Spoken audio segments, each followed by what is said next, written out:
Chanakya forum presents रणक्षेत्र।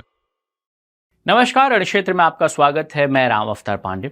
रणक्षेत्र में आज हम बात करेंगे बुशेर न्यूक्लियर पावर प्लांट पर हुए हमले को लेकर।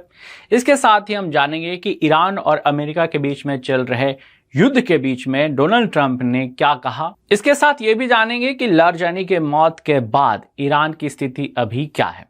सबसे पहले बात करते हैं बुशेरा न्यूक्लियर पावर प्लांट को लेकर। दरअसल Bushehr nuclear power plant Iran के एक न्यूक्लियर पावर प्लांट है जिसको जर्मनी ने बनाना शुरू किया था 1970 में, लेकिन बाद में उसको रूस ने कंप्लीट किया। मंगलवार को इस पावर प्लांट पर एक प्रोजेक्टाइल हिट हुआ है, ऐसा ईरान ने भी दावा किया।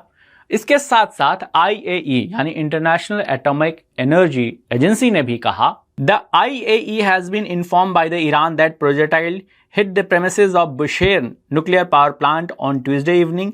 No damage to the plant or injuries to staff reported. United nation nuclear watchdog ने ये ट्वीट किया और उन्होंने कहा कि ये बात सही है कि बुशेर न्यूक्लियर पावर प्लांट पर हमला हुआ, लेकिन पावर प्लांट को कोई नुकसान नहीं हुआ। उसके साथ ही वहां काम कर रहे कर्मचारी यानी जो स्टाफ वहां काम कर रहा था उसमें भी किसी के घायल होने की खबर नहीं है।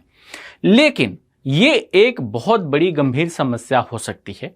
जिस तरह से अमेरिका और ईरान के बीच में युद्ध चल रहा है, दोनों देश एक दूसरे पर अब तक ना इस्तेमाल किए हुए हथियारों का इस्तेमाल कर रहे हैं, उसको लेकर अब न्यूक्लियर पावर प्लांट की सुरक्षा को लेकर सवाल उठने लगे हैं।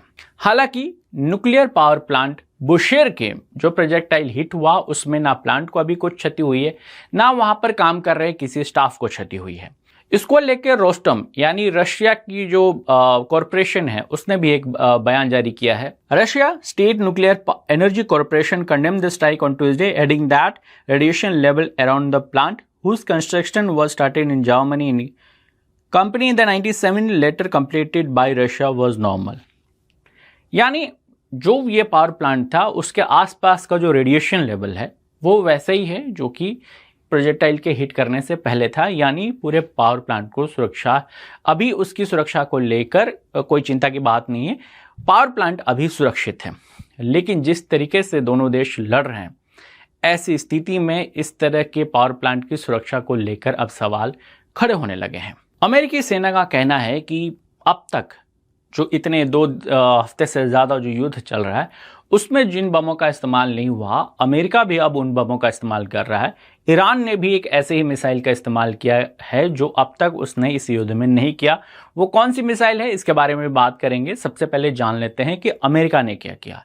अमेरिका ने स्टेट ऑफ हॉर्मुज, आप मैप पे देख सकते हैं, स्टेट ऑफ हॉर्मुज के जो सिटीज़ हैं उन पर उसने हमला किया और 5000 पाउंड का एम्यूनेशन उसने फायर किया है वहाँ पर। यहाँ तक कि अमेरिकन एयरफोर्स ने जो ग्राउंड डीप पेनिट्रेशन बॉम्ब्स होते हैं उनका भी इस्तेमाल किया है। US forces successfully employed multiple 5000 pound deep penetrator munition as a hardened ईरानी missile site along coast line near the state of Hormuz. यानी स्टेट ऑफ हॉर्मुज के जो कोस्ट है उसके नज़दीक में जो मिसाइल सेंटर्स हैं ईरान के, उस पर हमला किया ईरान ने, और इसके लिए उन्होंने 5000 पाउंड का बड़ा बम इस्तेमाल किया है। और ये बम डीप पेनिट्रेशन करता है, यानी कि सतह के नीचे भी जाकर ये हमला करता है। यानी अगर ये बम गिरता है तो ऐसा नहीं है कि सिर्फ जो ग्राउंड लेवल पर है उसी पर इसका असर होगा, ये डीप पेनिट्रेट करेगा। उससे 50 मीटर 100 मीटर जो भी इसकी रेंज है उसके अंदर ये जाके वहाँ इसकी मारक क्षमता है। और इस तरह के वेपन अब अमेरिका ईरान के खिलाफ इस्तेमाल कर रहा है। ईरान ने भी इस युद्ध में एक नया क्लस्टर बम का इस्तेमाल किया है। क्लस्टर बम वो बम होते हैं जो एक बार फायर होने के बाद मिड एयर में उनके छोटे छोटे और बम क्रिएट होते हैं और वाइडर एरिया को ये हिट करते हैं। ईरान का कहना है कि ईरान ने ये मिसाइल लारजानी के मौत के बाद इस्तेमाल किया है, उसका बदला लेने के लिए इस्तेमाल किया है। हालांकि अब लारजानी के मौत के बाद ईरान में एक पावर वैक्यूम क्रिएट हुआ है। पहले खमेई को मारा, फिर जो दूसरे खमेई बने मुस्तफ़ा खमेई उनको मारा, जो अभी वर्तमान जानकारी के अनुसार रशिया में है। अली लारजानी उसके बाद सबसे बड़े ताकतवर और यूं कहें कि वहां के सबसे पावरफुल व्यक्ति माने जा रहे थे। ये जो तमाम ऑपरेशन चले खमेनी के मौत के बाद, उन सब के ये मास्टरमाइंड माने जाते हैं। अब इजराइल ने एयर स्ट्राइक में उसको भी मार गिराया है, जिसके बाद ईरान में एक पावर वैक्यूम बनता हुआ दिख रहा है। हालांकि ईरान का कहना है कि जो हमला हुआ है उसका वो ईरान बदला लेगा और जो शक्तियां उस पर काम कर रही हैं उस पर वो कार्रवाई करेगा। यानी ईरान का युद्ध खत्म होने में अब बहुत ज़्यादा समय नहीं लगेगा। उन्होंने एग्जैक्टली क्या कहा आपको वो भी बताते हैं। It wouldn't be, I don't believe, too long. We are knocking the hell out of coast. It is basically the coast and the water and it would not be too long. उन्होंने कहा कि हम बहुत hit कर रहे हैं, बहुत तेजी से ईरान पर हमला कर रहे हैं और ये ज़्यादा समय नहीं होगा जब ईरान का ये युद्ध खत्म हो जाएगा, ऐसा डोनाल्ड ट्रंप का कहना है। लेकिन जो ज़मीनी स्थिति है, जिस तरह की खबरें आ रही हैं, वो इतना सहज लिख नज़र नहीं आ रहा। दरअसल डोनाल्ड ट्रंप ने स्टेट ऑफ हॉर्मुज को खुलवाने के लिए कई देशों की मदद मांगी, यहां तक कि नाटो से भी मदद मांगी और नाटो ने मना कर दिया। जिसके बाद डोनाल्ड ट्रंप ने कहा कि नाटो की उनको जरूरत नहीं है। दो पक्ष हैं।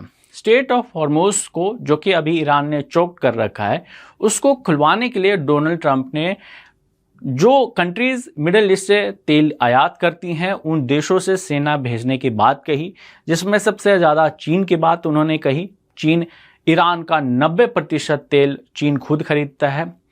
इसके बाद और भी देश हैं जो इन खाड़ी देशों पर तेल के आयात के लिए निर्भर हैं, जिस पर डोनाल्ड ट्रंप ने कहा कि ये तमाम देश अपनी सेना भेजें स्टेट ऑफ हॉर्मुज को, जो अभी चोक हो रखा है स्थिति, इसको नॉर्मल करने के लिए, ताकि ऑयल रूट, ऑयल ट्रेड चलता रहे। लेकिन इन देशों ने कोई खास तवज्जो नहीं दी। उन्होंने डोनाल्ड ट्रंप के इस रिक्वेस्ट को नज़रअंदाज कर दिया। उसके बाद उन्होंने नाटो से कहा। नाटो के देशों ने भी इस बात के लिए इनकार कर दिया, जिसके बाद डोनाल्ड ट्रंप ने कहा कि उन्हें नाटो की जरूरत नहीं है। हालांकि स्टेट ऑफ हॉर्मुज से जो ईरान का तेल व्यापार था वो युद्ध के पहले से युद्ध के दौरान बढ़ा है। यानी युद्ध से पहले Iran 2 million barrel per day export करता था, जो कि युद्ध शुरू होने के बाद 2.1 million per day barrel export करने लगा। यानी ईरान का तेल जो एक्सपोर्ट लेवल था वो बढ़ा है। हालांकि स्टेट ऑफ हॉर्मुज अभी भी चौक्ड है, उस पर ईरान का बहुत नियंत्रण है।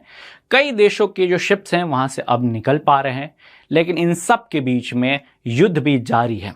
ईरान खाड़ी देशों के उन तमाम देशों पर हमले कर रहा है जिसके अमेरिका से संबंध है या जिन देशों में अमेरिका के मिलिट्री बेसेस हैं, और अमेरिका भी ईरान के कोस्टल सिटीज पर जहां भी संभव हो वो हमले कर रहा है।